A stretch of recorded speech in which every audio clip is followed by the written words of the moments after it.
Hello everyone, guys. My name is Vinit Kankriya. I'm your con teacher at this wonderful channel MBA वाला by PW.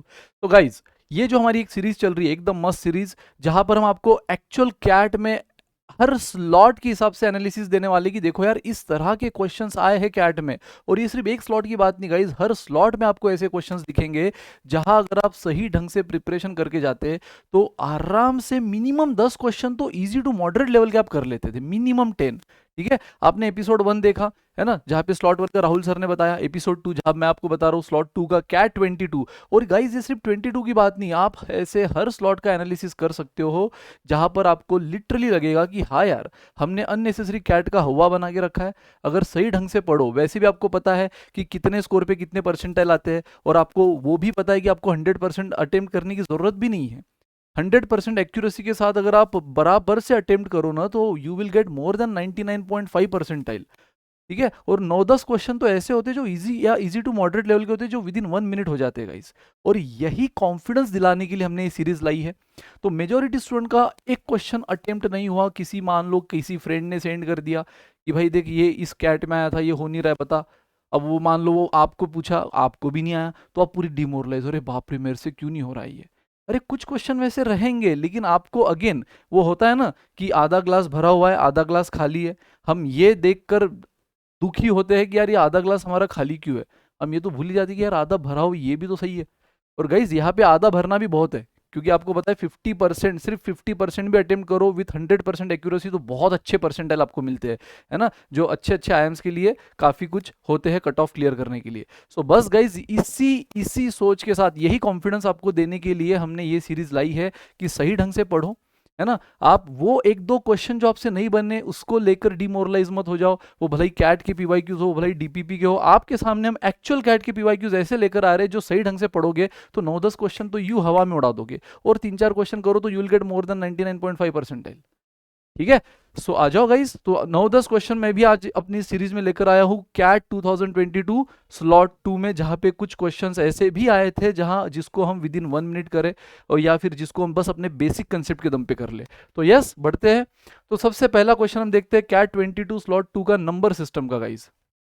सो देख लो, for some natural number N, तो N को natural number बोल दिया question ने, यानी 1 2 3 and so on, assume that 15,000 factorial, 15,000 factorial. अब फैक्टोरियल का मीनिंग पता होगा आपको, किसी भी नंबर का फैक्टोरियल मतलब क्या होता है, उसका डिसेंडिंग में मल्टीप्लीकेशन, कब तक, जब तक 1 नहीं आ जाता। जैसे 4 फैक्टोरियल, 5 फैक्टोरियल का मतलब क्या होगा, 5 इंटू 4 इंटू 3 इंटू 2 इंटू 1, तब तक जब तक 1 नहीं आ जाता। तो guys 15,000 factorial is divisible by n factorial का फैक्टोरियल, है ना, n फैक्टोरियल का factorial, then the largest possible value of n। So guys ये क्वेश्चन को अटेम्प्ट करने से पहले बस आपको ये बेसिक पता होना जरूरी था कि फैक्टोरियल सीरीज में कभी भी मान लो ऊपर एक फैक्टोरियल है p फैक्टोरियल, नीचे एक फैक्टोरियल q फैक्टोरियल, तो ये q फैक्टोरियल इसको हमेशा डिवाइड करेगा, ऑलवेज डिवाइड करेगा। सिर्फ याद रहे कि p should be greater than q। अगर p ये q से बड़ा है गाइज, तो हमेशा this p factorial is completely divisible by q factorial. हम p अपॉन q की बात नहीं कर रहे, हम बात किसकी कर रहे हैं, फैक्टोरियल की बात कर रहे हैं गाइज।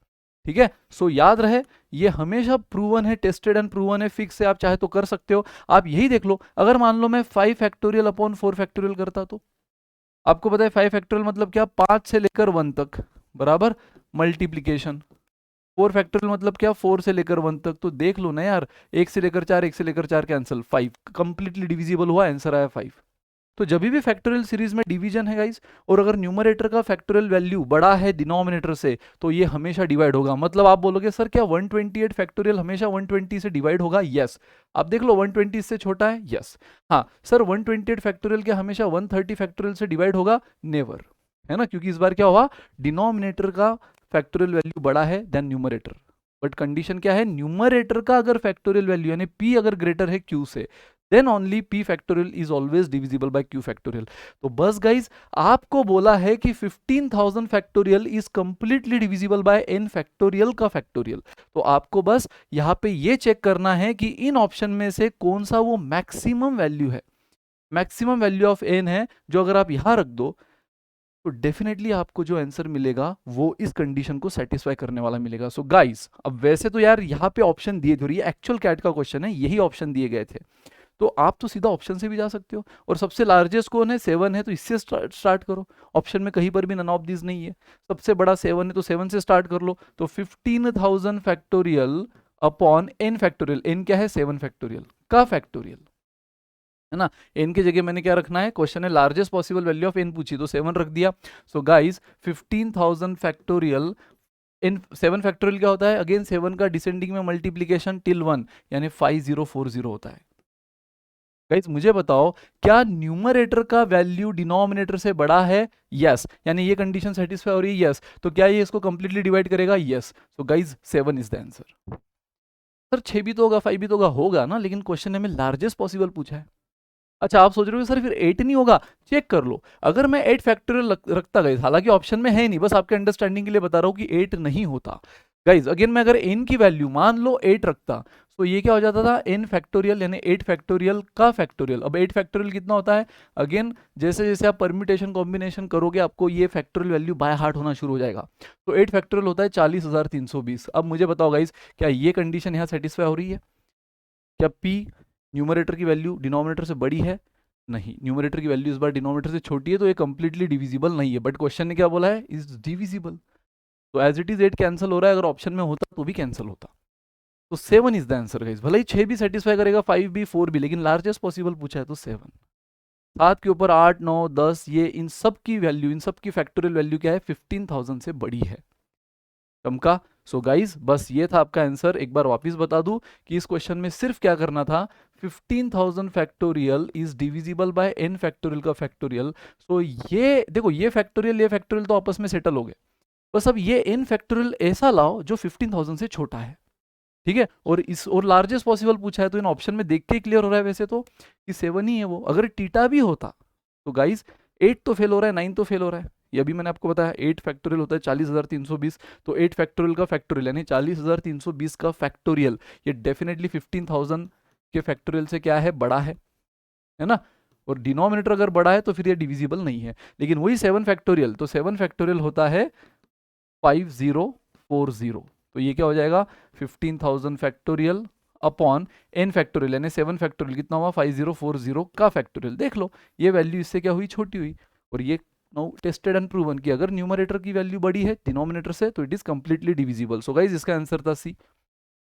फिर एक क्वेश्चन आया था उसी स्लॉट 2 में, मैं पूरा स्लॉट 2 का एनालिसिस बता रहा हूँ आपको, और ऐसे 10 क्वेश्चन, 9 से 10 क्वेश्चन लेकर आया हूँ जो आप अपने बेसिक कंसेप्ट के दम पे कर सकते थे, ठीक है। और भी कुछ क्वेश्चन ऐसे थे जो आप कर सकते थे बट थोड़ा सा और प्रिपरेशन के साथ, लेकिन 9-10 क्वेश्चन तो लिटरली आप ऊपर ऊपर से पढ़ाई करके भी उड़ा सकते थे। सो सिंपल इंटरेस्ट, ये क्वेश्चन आया था गाइस सिंपल इंटरेस्ट का, है ना। इस पे अभी अभी जस्ट 1-2 दिन पहले मेरा शॉर्ट भी आया है ना।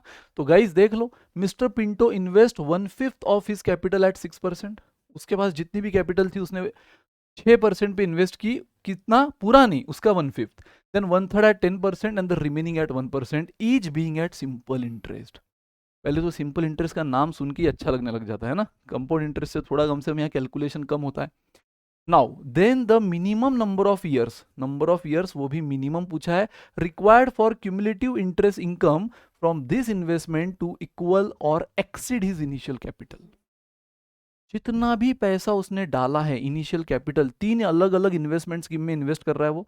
फर्स्ट स्कीम में जितना भी उसके पास पैसा है उसका 1/5 डाल रहा है, सेकंड स्कीम में कितना डाल रहा है, 1/3 डाल रहा है, और थर्ड स्कीम में बचा हुआ सारा। फर्स्ट स्कीम में rate of interest 6% per annum है, सेकंड में 10% है, और थर्ड में 1% है। तो वहां से उसको कुछ तो रिटर्न मिलेगा। क्वेश्चन बोल रहा है बताओ ऐसा कितने साल तक उसने सिलसिला चालू रखना चाहिए सो दैट उसको जो भी उसका टोटल इंटरेस्ट है वो उसके प्रिंसिपल के इक्वल या एक्सीड कर जाए।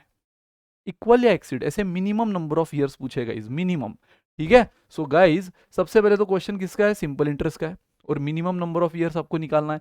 सो देखो सबसे पहले आप यहाँ पे कुछ तो प्रिंसिपल लेकर चलो। अगेन आपको ये चीज़ हमने बार बार बताई है कि प्रिंसिपल लेने के लिए तो आप 100 200 300 कुछ भी ले सकते हो, लेकिन आपको पता है ना उसका 1/5 लेना है, 1/3 लेना है। सो यार ऐसी वैल्यू लो जो 5 से भी डिविजिबल हो, 3 से भी डिविजिबल हो, यानी 5 और 3 का कॉमन मल्टीपल। तो 100 तो नहीं यार, हालांकि 100 से भी आंसर सेम आएगा, लेकिन अननेसेसरी क्या हो जाएगा, कैलकुलेशन बढ़ जाएगा, डेसिमल वेसिमल। तो बेटर वे 5 3 का कॉमन मल्टीपल 15 लो, 75 लो, 150 ले लो। सो मैं एज्यूम कर लेता हूँ total principal is 150, total principal is 150।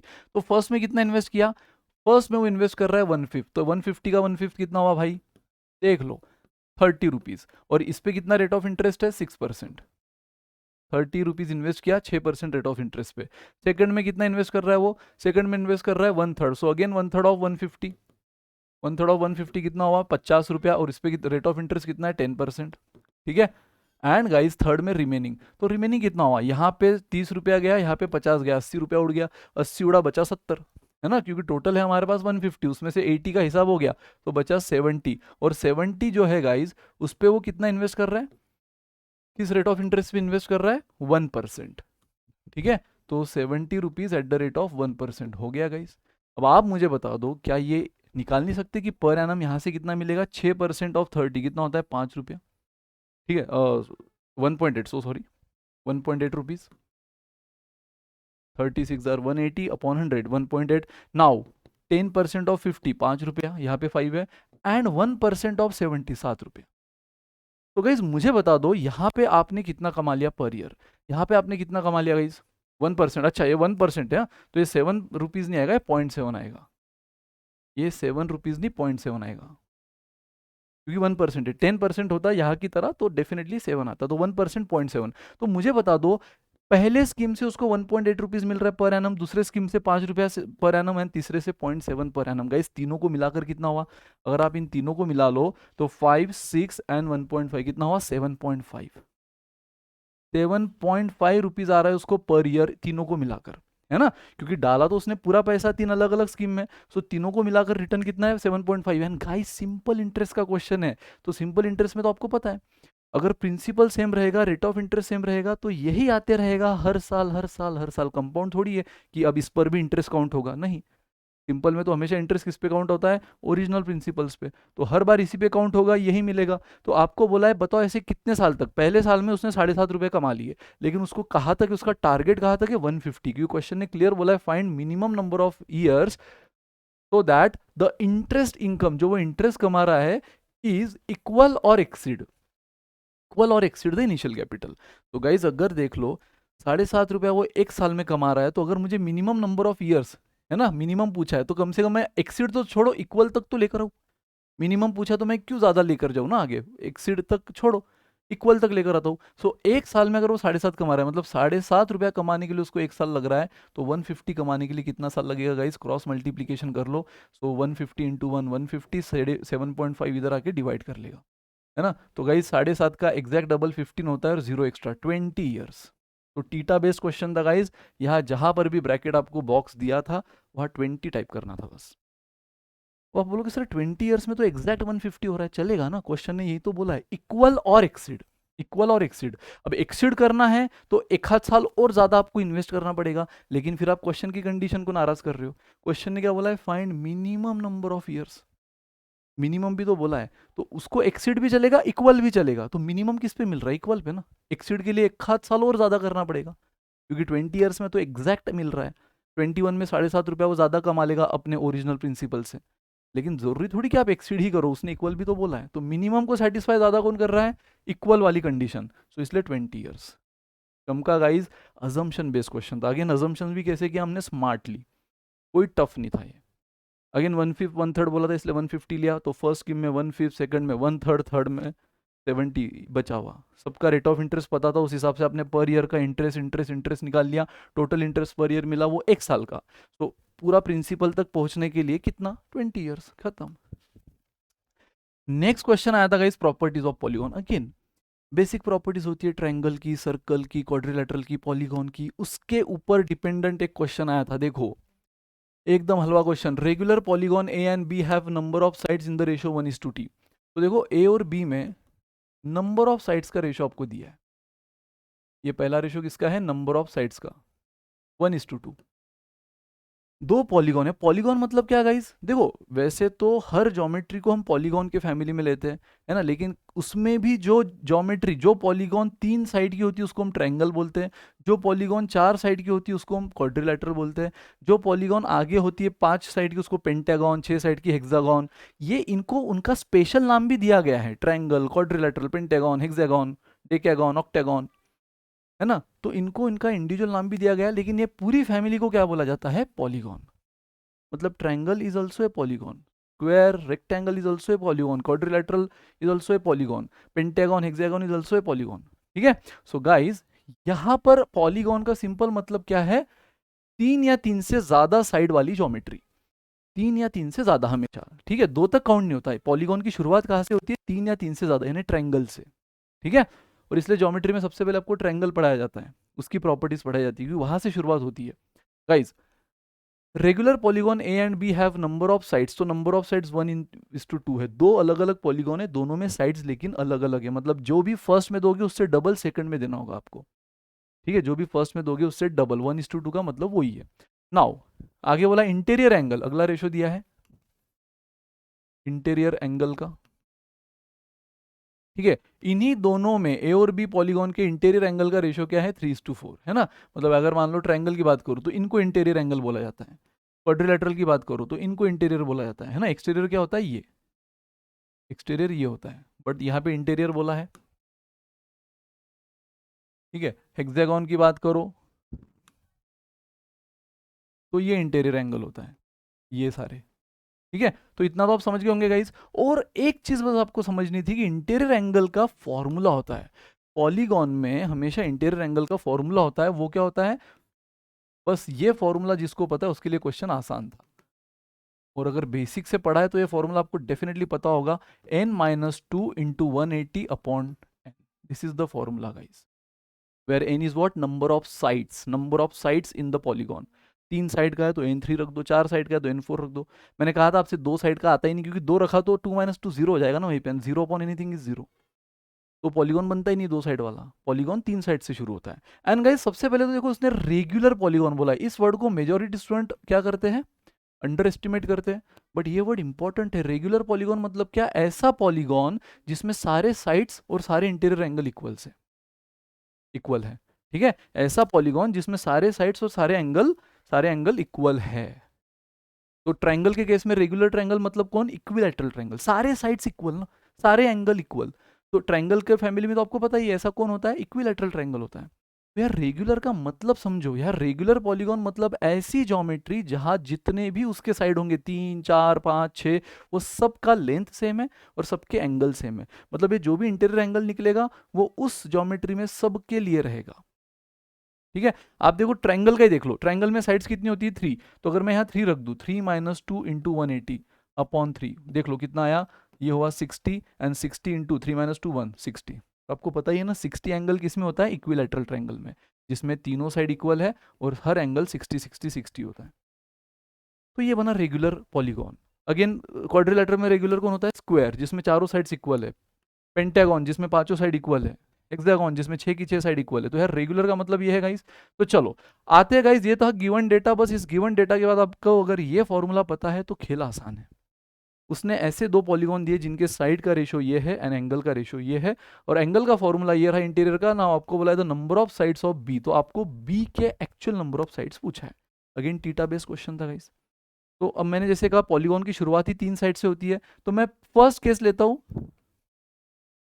कि मैं तीन साइड लेता हूं ए की, और आपको पता है ये रेशो आपको क्या बोलता है कि अगर आप फर्स्ट की तीन साइड ले रहे हो तो उससे डबल सेकंड की लेना होगा, 6 साइड।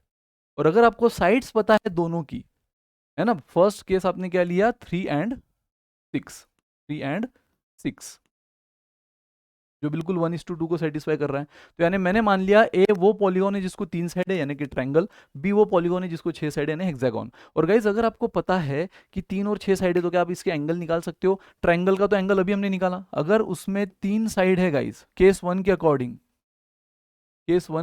अगर इसमें 3 साइड है तो इसका एंगल कितना बनेगा, इसका एंगल बन जाएगा 60।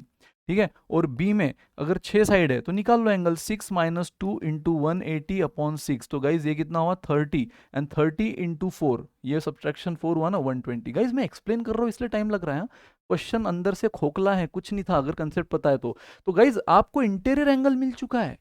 साइड के रेशो से आपने फॉर्मूला यूज किया, साइड से फॉर्मूला यूज किया, इंटीरियर एंगल मिला है। और अगर आप ठीक से देखो तो इंटीरियर एंगल का रेशो कितना मिला है आपको, अगेन 1:2। बट क्वेश्चन ने आपको इंटीरियर एंगल का रेशो क्या बोला है, 3:4। तो क्या ये कंडीशन सेटिस्फाई हो रही है, नहीं, तो ये कंडीशन फेल गई गाइस, और इसीलिए केस 1 फेल हुई। केस 1 फेल हुई। नाउ केस 2, बस यही करना था। और ये ओरली होने जैसी चीज थी, मन के मन में होने जैसी चीज थी, थोड़ा बहुत रफ वर्क। नाउ गाइज मैंने अगर मैंने सबसे पहले 1:2 में मैंने कहा सबसे पहले पॉलीगॉन की शुरुआत सबसे मिनिमम कितने साइड से होती है, 3। तो अगर मैंने ए की 3 साइड ली तो उससे डबल मेरे को बी की लेना है, वो फेल हुआ। नाउ अगर मैं ए की 4 साइड लूँ तो उससे डबल बी की साइड 8। बस यही चीज करना है। अब केस 2 पे ये पूरा फॉर्मूला वापिस यूज करो। ए पे आपने 3 साइड ली 60 मिला, बी पे 6 साइड ली 120 मिला, लेकिन उनका रेशो क्या मिलना चाहिए था, 3:4 एज पर क्वेश्चन। तो ये सेटिस्फाई हुआ नहीं, तो इसलिए ये फेल हुआ। केस 2 अगेन गाइस, ए का कितना मिल जाएगा, देखो 4 - 2 इज 2 इंटू 180 अपॉन 4। तो गाइस ये कितना हुआ 45 इंटू 2 90। बी देखो अगेन, बी में कितना है 8, 8 - 2 180 अपॉन 8। तो गाइज ये कितना हुआ 6 180 अपॉन 8। तो देख लो 4 2 जार 4 एंड अगेन 2 ने, सो ये मिला 135। 45 इंटू 3 135। तो गाइज 90:135 देख लो, 90:135 कितना होता है 2:3। 45 से डिवाइड करो 2:3 मिलेगा। बट अभी भी क्या सेटिस्फाई हो रहा है, नहीं, हमें 3:4 चाहिए था। तो गाइज अभी भी ये सेटिस्फाई नहीं हो रहा है, इसलिए उसको कैंसल। नाउ केस 3, केस 2 अगर सेटिस्फाई हो जाता तो क्या हम केस 3 पे जाते, नहीं जाते, है ना। तो केस 3 5। तो अगर यहाँ पे 1 5 ले रहा हूँ तो ये 2 के इक्विवेलेंट क्या लेना होगा 10 डबल। तो गाइज अगेन केस 3 के हिसाब से ए कितना आ जाएगा, ए आ जाएगा 5 - 2 यानी कि 3 इंटू 180 अपॉन 5 बराबर। तो 5 से इधर डिवाइड कर लो, ये मिला 36 इंटू 3 108। ठीक है, बी कितना मिल जाएगा गाइज 10 - 2 8 इंटू 180 अपॉन 10, 0 0 कटा, समझ रहा है ना, यही फॉर्मूला। पहले 5 - 2 रखा 3 इंटू 180 अपॉन 5 यानी एन, फिर एन अगला क्या है 10, 5 से डबल, तो 10 - 2 8 into 180 upon 10। So guys 18 8 jar 144। सो एक एंगल 108, बी का एंगल 144। क्या इनका रेशो 3:4 आता है, yes 36 3 jar 36 4 jar, exact match हुआ, एग्जैक्ट मैच हुआ केस 3 में। और इसीलिए हमारा फाइनल आंसर क्या बना केस 3 का। उसने पूछा था number of sides in B, तो देखो बी में कितनी साइड आई है, बी में आई है 10। तो टीटा था जिसने ब्रैकेट में बॉक्स में 10 लिखा, वो जीता, वो जीत गया। चमका गाइस, कुछ नहीं है। और ये कैलकुलेशन आपके अंडरस्टैंडिंग के लिए बताया है। एक बार होल्ड आ गया, कंसेप्ट पता है, तो ये आप मन में कर सकते हो। 3 एंगल का क्या बन रहा है, 4 एंगल का क्या बन रहा है, फॉर्मूला क्या मन में कैलकुलेट करने, ऐसा नहीं है। बस रेशियो चेक कर लो 3:4 है, नहीं, नेक्स्ट। फिर नेक्स्ट लिया 4 तो उसका डबल 8, तो 2 साइड आपको मिल गई 4 और 8, दोनों का एंगल देखा 2:3 मिला, कैंसिल। फिर नेक्स्ट आपने लिया, एक एक साइड बढ़ा रहे हो आप, सबसे शुरुआती सबसे छोटी साइड से की 3, सबसे छोटे पॉलीगॉन से 3 साइड वाले, तो बी डेफिनेटली उसका डबल लेते गए। फिर 4 उसका डबल फेल हुआ, फिर 5 उसका डबल 10। लेकिन जब 5 और 10 पे आपने इंटीरियर एंगल निकाला तो उनके इंटीरियर एंगल का रेशो वाकई में आपको क्या मिला, जो क्वेश्चन ने दिया था। तो बी का एंगल पूछा था, बी का नंबर ऑफ साइड्स पूछा था 10, ए का पूछा होता तो 5, दोनों का टोटल पूछा होता तो 15। चमका गाइस। तो ये था आपका वो question. Now application of ratio and percentage, एक ऐसा क्वेश्चन जिसमें basic ratios and basic percentage का एप्लीकेशन यूज हुआ था गाइस। देखना बहुत easy. In an election there were 4 candidate and 80% of the registered voter casted the vote. सबसे पहले तो मतलब टोटल रजिस्टर्ड वोट कितने थे, पहले तो आपको ये समझना है, टोटल रजिस्टर्ड वोट्स थे 100। जस्ट इमेजिन, लेट एज्यूम किया हमने, उसमें से 80% जनता ने ही वोटिंग करी है। मतलब ऐसा समझो 20% पब्लिक ने तो वोटिंग करी ही नहीं है। जिन्होंने वोट किया वो कितना है, सिर्फ 80%। तो 100 का 80% 80 हुआ। इन्होंने वोटिंग किया है, ये तो क्या हुआ, फेल। तो क्लियर बोला है भाई कि 4 कैंडिडेट इलेक्शन में खड़े, उस पर हम बाद में आएंगे, बट 80% ऑफ रजिस्टर्ड वोटर्स, तो रजिस्टर्ड वोटर्स हमने मान लिया टोटल 100 है, उसमें से 80% लोगों ने ही वोट कास्ट किया, यानी 80 लोगों ने ही वोटिंग करी है, 20 लोग तो वैसे ही क्या हो गए, आउट ऑफ रेस। अब आपको पूरा इन 80 पे सोचना है। नाउ आगे क्वेश्चन आपको बोल रहा है कि one of the candidate receive 30% of the casted vote, है ना, ये वोट कौन से है, कास्टेड वोट, ये है आपके कास्टेड वोट्स। ये वोटिंग तो कभी हुई नहीं ना, ये आपके कास्टेड वोट। और अब आगे की बात है, क्वेश्चन ये कास्टेड वोट के अकॉर्डिंग कर रहा है कि 30% ऑफ द कास्टेड वोट किसको मिला है, वन ऑफ द कैंडिडेट को। तो यार ये एक कैंडिडेट है मान लो फर्स्ट वाला, इसको इसका 30% मिला है। सो 30% ऑफ 80 कितना होता है 24। 30% ऑफ 80 लेना है, अब 100 नहीं लेना है, क्योंकि जो कास्टेड वोट है उसका 30% फर्स्ट कैंडिडेट को मिला है। वाइल अदर 3 यानी बचे हुए सेकंड, थर्ड और फोर्थ को, पहले तो मुझे बताओ वोट कितने बचे गाइस, वोट्स कितने बचे? वोट्स बचे हैं 80 में से 24 चले गए, यानी बचे कितने हैं? 56। 56, और ये 56 वोट्स किस में गए हैं? सेकंड, थर्ड और फोर्थ में। और वो भी किस रेशो में गए? वो रेशो तक आपको बोल दिया है 1:2:3। 1:2:3। तो गाइस क्या मैं हर एक के वोट निकाल सकता हूँ? फर्स्ट के तो मुझे पता चल गया, देखो पूरी कहानी आपके सामने है। 100 लोगों ने अपना वोटिंग के लिए रजिस्ट्रेशन किया था, लेकिन उसमें से 20 लोगों ने वोट दिया ही नहीं, इनको छोड़ दो। बचे जो 80 लोग थे कास्टेड, जिन्होंने वोट कास्ट किया है, उसमें से पहले कैंडिडेट को 30% मिल गए, तो इसका सीधा 30% 24 फर्स्ट को मिले, तो 30% चले गए, बचे कितने? 70%। 70% ऑफ 80 कितना होता है? 56, बराबर। मतलब 80 में से 24 वोट तो फर्स्ट वाला ले गया, बचे हुए 56 वोट सेकंड, थर्ड और फोर्थ में बटे हैं। क्वेश्चन क्लियर बोल रहा है इन द प्रोपोर्शन 1:2:3। इस रेशो में बचे हुए तीनों कैंडिडेट में बचे हुए वोट गए हैं, है ना? तो now if the winner of the election receive 2512 vote more than the candidate with the second highest. Guys question ने एक्चुअल डिफरेंस दिया है विनर और सेकंड हाईएस्ट, यानी विनर और सेकंड विनर के बीच का, वो कितना है? 2512। लेकिन अब यही डिफरेंस अपने हिसाब से निकालो। अपने को अब हर एक के वोट पता चल सकते हैं। देखो फर्स्ट वाले के तो क्लियरली पता चल गए, फर्स्ट वाले के कितने हैं? 24। सेकंड, थर्ड, फोर्थ के पता नहीं है, लेकिन इतना तो पक्का है कि इसमें से विनर कौन होगा? ये वाला होगा, तो पहले इसके निकाल लेते हैं, क्योंकि सबसे ज्यादा इसको मिला है फोर्थ वाले को। तो गाइस फोर्थ वाले को कितना मिला है? 3 upon total of the ratio 6 into क्या करेंगे हम? ये 1:2:3 किस पे बंटवारा करना है? 56 पे। बचे हुए जो कास्टेड वोट थे 24 तो इसको मिल गए, बचे हुए जो 56 थे वो इस रेशो में बटे हैं ना, 1:2:3 इन तीनों में। तो गाइस इंटू 56, तो देख लो भाई, ये 3 1 जार 3 2 जार 28 मिला, 28। तो भाई देखो पहले वाले को तो हमारे हिसाब से कितने मिल चुके थे? 24। नाउ फोर्थ वाले को 28 मिले, मतलब ये अभी भी विनर है। नाउ थर्ड वाला देख लो, थर्ड वाला है ना ये 2/6 इंटू 56। ऐसे देख लो ये 1 3, ये कितना मिला? अगर 56/3 में करूँ तो 18 point something. Guys 18 point something, मतलब इसको अब छोड़ दो, क्योंकि हमें सिर्फ कौन चाहिए था? हमें चाहिए था विनर और सेकंड हाईएस्ट विनर, सबसे वो बंदा जिसको सबसे हाईएस्ट वोट मिले और वो जिसको सेकंड हाईएस्ट वोट मिले। तो यार अब आपको क्लियरली दिख गया है कि पहले को तो 24 मिला था, इन तीनों में सबसे ज्यादा किसको मिले होंगे? डेफिनेटली थर्ड वाले को, 1:2:3, यानी 6 वोट में से आधे वोट तो ये फोर्थ वाला ही लेता है, थर्ड वाला नहीं, सॉरी फोर्थ वाला, है ना? 6 वोट अगर हुआ है तो 6 में से ये रेशो में बताता है कि आधे, यानी 3 वोट तो फोर्थ वाला ही लेता है। तो पहले हमने उसके निकाल लिए 28, और डेफिनेटली ये फर्स्ट वाले से भी ज्यादा निकले। फिर हमने भाई हो सकता है कि ये तो हाईएस्ट हो, लेकिन सेकंड हाईएस्ट शायद ये ना होते हुए सेकंड ये बन जाए, जो दूसरा बंदा है थर्ड वाला, इसलिए हमने उसके निकाल लिए। सो 2/6, अगेन 2/6 इंटू 56 किया, ये 18 पॉइंट समथिंग आया। गाइज इसका मतलब इतना तो पक्का है कि ये जो थर्ड वाला पर्सन है ये ना विनर है ना सेकंड हाईएस्ट है। और अगर ये ना विनर है ना सेकंड हाईएस्ट है तो ये भी कहाँ से आएगा गाइज? ये भी नहीं आएगा ना फिर तो, क्योंकि ये तो इससे भी कम रखता है। 1/6 इंटू 56 देख लो आप कितना आता है, 9 पॉइंट समथिंग, छोड़ दो। तो गाइज हमें अभी हमारा विनर और हमारा सेकंड हाईएस्ट विनर मिल चुका है। हमारे लिए विनर कौन है? ये बंदा जिसको 28 वोट मिले। सेकंड हाईएस्ट कौन है? ये जिसको 24 मिले। तो हमारे हिसाब से दोनों में डिफरेंस कितना है? दोनों में डिफरेंस है 4, लेकिन एज पर क्वेश्चन ये डिफरेंस कितना है? 2512। तो 4 अगर 2512 है तो क्वेश्चन आपको बोल रहा है the number of registered voters. तो नंबर ऑफ रजिस्टर्ड वोटर पूछा है गाइज, ऐसा नहीं पूछा number of voter who casted votes. Who casted votes पूछा होता तो हम 80 बोलते, उसने रजिस्टर्ड वोटर्स पूछा है, जिन्होंने रजिस्ट्रेशन कर दिया था, भले ही वो वोट दिया ना दिया वो बात की बात, तो ऐसे तो हमने 100 लिए है ना। तो 100 इज हाउ मच? बस भाई क्रॉस मल्टीप्लीकेशन कर लो, चक दे फट्टे, खेल खत्म।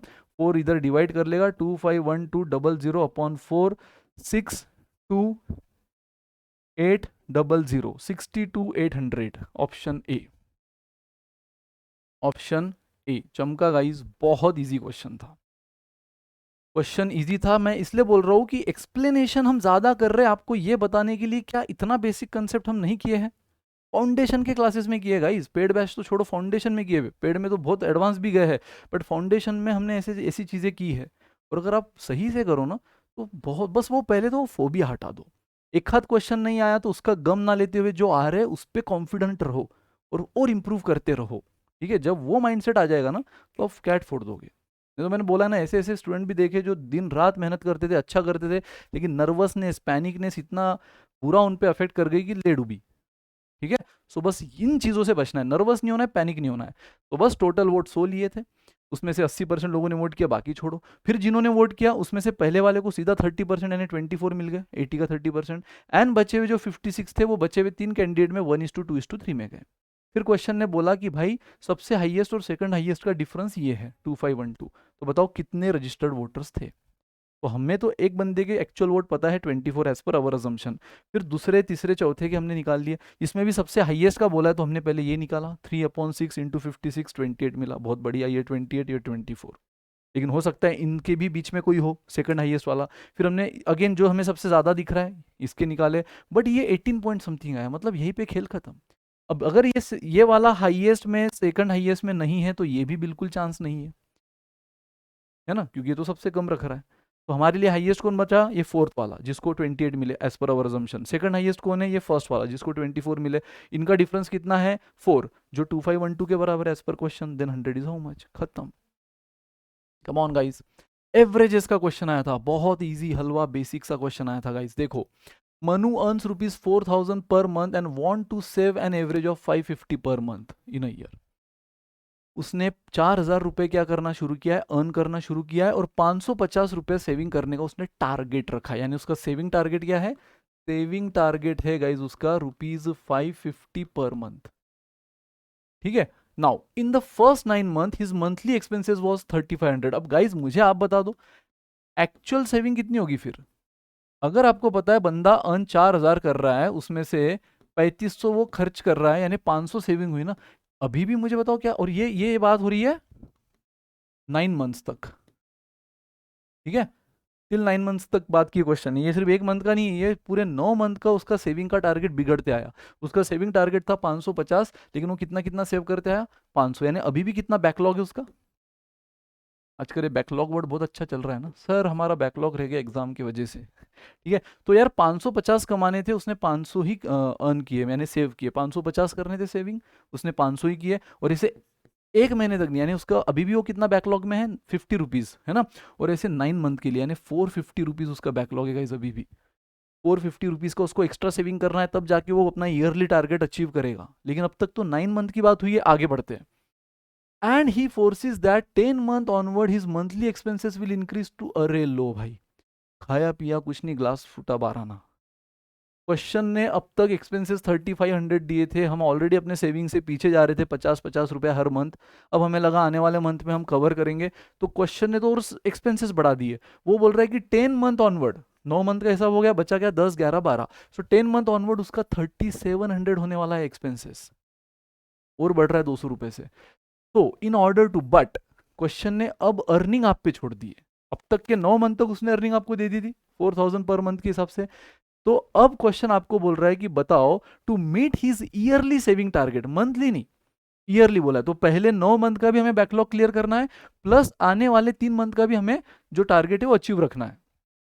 तो to meet his yearly saving target his monthly earning in rupees from the 10 month onward should be क्या, ये ऑप्शन रहे। ठीक है, यहां तक पूछा आपको, तो बताओ 10 मंथ ऑनवर्ड यानी बचा क्या, सिर्फ 10 11 12, इनमें उसका कितना सेविंग होना चाहिए। सो गाइस सबसे पहले तो देखो 10 मंथ ऑनवर्ड आपको सिंपली ये 550 जो है ये बैकलॉग है, लेकिन ये बैकलॉग अब आपको एक मंथ में थोड़ी कवर करने हैं, 3 मंथ बचे ना आपके पास, तो हर मंथ में 150 150 150 कवर कर लोगे, मतलब आपको हर मंथ बैकलॉग टारगेट क्या हो जाएगा आपका ₹150 पर मंथ। 450 का आपको पूरा 9 मंथ का बैकलॉग है। कैसे समझ में आया, मैं वापस बता रहा हूँ। आपने सोचा था 550 सेव करेंगे हर मंथ, 4,000 अर्निंग थी आपकी, लेकिन पहले 9 मंथ तक आपका खर्चा बना 3,500। तो सोचा था 550 सेव करने का, लेकिन सेव किया 500, यानी 50 रुपए का बैकलॉग एक मंथ का। ऐसे 9 मंथ तक सिलसिला चला, यानी 450 का बैकलॉग रह गया। अब ये 450 का बैकलॉग हमें आने वाले 3 मंथ में कवर करना है, तो 3 मंथ में कवर करना है ना, तो एक मंथ में कितना करेंगे 150, दूसरे में 150, तीसरे में 150, तो बैकलॉग टारगेट क्या हो गया ₹150 पर मंथ। ठीक है, एंड तो अर्निंग क्या हो जाएगा गाइस, अर्निंग हो जाएगा 3,700 मेरा खर्चा है, तो ये तो मेरे को चाहिए ही चाहिए, प्लस 550 मेरा टारगेट है, ये तो मेरे को चाहिए ही चाहिए, प्लस 150 मेरे को पुराने पाप धोने हैं, तो ये तो मेरे को चाहिए ही चाहिए। सो अगर मैं हर महीना अर्निंग करूं इतनी, अब इसको काउंट कर लो गाइस, ये कितना हो गया 600 700, सो 3,400 प्लस 700 4400 गाइस, 4400 अगर मैं हर महीने आने वाले अगले 3 महीने में 4400 अर्न करूं तो खेल खत्म। देख लो आप, अगर मैं 4400 अर्न करूंगा गाइस, है ना, उसमें से मुझे बताओ मेरा खर्चा कितना होने वाला है अगले 3 महीने में, 3700, तो बचा कितना, 700। 700 में से मेरा टारगेट ऑलरेडी सेविंग का कितना है, 550, वो माइनस कर दिया, बचे 150 एक्स्ट्रा। लेकिन क्या ये 150 एक्स्ट्रा है, नहीं, ये 150 भी तो बर्डन था मेरा पिछले 9 मंथ का, है ना। तो 150 एक मंथ में कमाया, सेम अगले मंथ में 150 बैकलॉग कवर करूंगा, सेम लास्ट मंथ में 12th मंथ में 150 बैकलॉग कवर करूंगा। तो 10 मंथ में जब मैं इतना कमा लूंगा गाइस, उसमें से 3700 तो मेरे एक्सपेंसेस निकल जाएंगे, फिर 500 इतने बचे, फिर 550 मेरा सेविंग टारगेट निकल जाएगा, ठीक है, फिर इतने बचे, और ये मेरा बैकलॉग पर मंथ है। ये ऐसे 10 मंथ चलेगा, 11 मंथ चलेगा, 12 मंथ चलेगा, तो बराबर 150 3 मंथ की मिला के मेरा ये अकम्प्लिश हो जाएगा।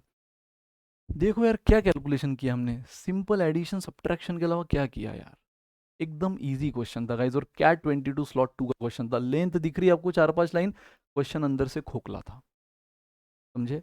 तो 4400 इज द आंसर गाइस, कि अगले 3 महीने बस 4400 कमा ले तो तेरे अगले 3 महीने के खर्चे भी संभल जाएंगे, तेरा सेविंग टारगेट भी संभल जाएगा, और जो तेरा बैकलॉग टारगेट है 9 महीने का, जो जो तुमने पर मंथ में बांट दिया अगले 3 महीने के लिए, वो भी संभल जाएगा। समझा, दैट्स इट गाइस, है ना। तो कोई भी दिक्कत किसी को, बिंदास आप ये रिकॉर्डिंग वापस देखना, इतना पार्ट। अगेन एवरेजेस पे ही, कैट 22 एवरेजेस पे ही सेकंड क्वेश्चन आया था स्लॉट 2 में। तो गाइज देखो क्या था, 5 students including Amit appear for an examination, 5 बच्चों ने एग्जाम में अपियर किया था, उसमें एक अमित नामक बच्चा भी था, ठीक है। 5 students including Amit appear for an examination in which possible marks are integer between 0 to 50, है ना। तो हर एक को जो मार्क मिले, छोटी छोटी बातों पे ध्यान दो, ठीक है। इन विच पॉसिबल मार्क, यानी हर एक को जितने भी मार्क मिले होंगे वो पहले तो इंटीजर चाहिए, यानी डेसिमल का मैटर गया, वो भी 0 to 50 के बीच में ही चाहिए, निगेटिव भी नहीं है ना ही 50 के ऊपर है। हाँ, लेकिन उसने बोल दिया बोथ इंक्लूसिव, हाँ, यानी ऐसा भी हो सकता है कि किसी को आपने 0 दे दिया, किसी को 50 भी दे सकते हो, बोथ इंक्लूसिव है। Now the average mark for all the student is 38। Question ने ये बोल दिया भाई टोटल कितने स्टूडेंट है, टोटल 5 स्टूडेंट है, और उनका एवरेज दे दिया क्वेश्चन ने आपको 38 मार्क्स। तो भाई मुझे बताओ टोटल मार्क्स निकाल सकते हो, यस। टोटल मार्क्स कैसे निकलेंगे, average into number of student, है ना। आपको पता ही है एवरेज क्या होता है, समेशन, यानी टोटल अपॉन एन। तो अगर मुझे टोटल निकालना है तो ये एन इधर मल्टीप्लाई कर लेगा, तो एवरेज इंटू एन, एवरेज कितना है 38 इंटू एन 5, हमें मिल जाएगा टोटल मार्क्स। सिंपल है ना, ऑन एन एवरेज पर स्टूडेंट को 38 मिल रहा है ऑन एन एवरेज, है ना। और ऐसे 5 स्टूडेंट है, तो गाइस देख लो ये टोटल कितनी हुई, ये टोटल हो गई, ये 190 बराबर, यस, 190 टोटल मार्क्स मिले हैं पांचों को मिलाकर, जिसमें आपको पता है कि किसी को भी 50 के ऊपर नहीं मिले होंगे, हाँ, लेकिन 50 मिल सकते हैं, किसी को भी 0 के नीचे नहीं मिले होंगे, हाँ, लेकिन 0 मिल सकते हैं, and the most important part, सबको इंटीजर मार्क्स मिले हैं, ठीक है। The possible marks are integer between 0 to 50, average दे दिया पूरे पांचों बच्चों का, एंड आगे की कंडीशन देखो, exactly 3 students get more than 32, 3 students got more than 32। अच्छा, इन पांचों में भी 1 2 3 4 5, है ना, इन तीनों में, इन पांचों में सिर्फ 3 ही बच्चे ऐसे जिनको 32 से ज्यादा मिले हैं, 32 से ज्यादा मिले हैं, इसका मतलब बचे हुए 2 स्टूडेंट्स को क्या मिले होंगे, 32 या उससे कम, है ना। क्लियरली बोला, exactly 3 student got more than 32, सो 3 ही बच्चे जिनको 32 से ज्यादा मिले, इसका मतलब 2 को 32 या उससे कम देना है आपको, 32 भी चलेगा या उससे कम, गलती से भी 4 बच्चों को 32 से ज्यादा मत दे देना, ठीक है, सिर्फ 3 को 32 से ज्यादा देना ही पड़ेगा, और बचे हुए 2 से 32 या कम, उससे कम देना होगा बचे हुए 2 को। Now if no 2 students got the same mark, again आप किसी को भी इक्वल मार्क देख नहीं सकते, बस ये कंडीशन बेस्ड क्वेश्चन था गाइस, छोटी छोटी कंडीशंस पे काम करो, खेल खत्म। Amit got the least mark among the 5 students, जिसके बारे में क्वेश्चन है अमित, उसको सबसे कम मार्क मिले। सो गाइस मान लो ये मैंने असेंडिंग ऑर्डर बनाई है, असेंडिंग ऑर्डर यानी सबसे छोटा, फिर उससे थोड़ा बड़ा मार्क, बड़ा मार्क, बड़ा, सबसे हाईएस्ट मार्क। तो अमित कहाँ पे आएगा, अमित आएगा सबसे फर्स्ट पोजीशन पे, इतना तो आप समझ गए।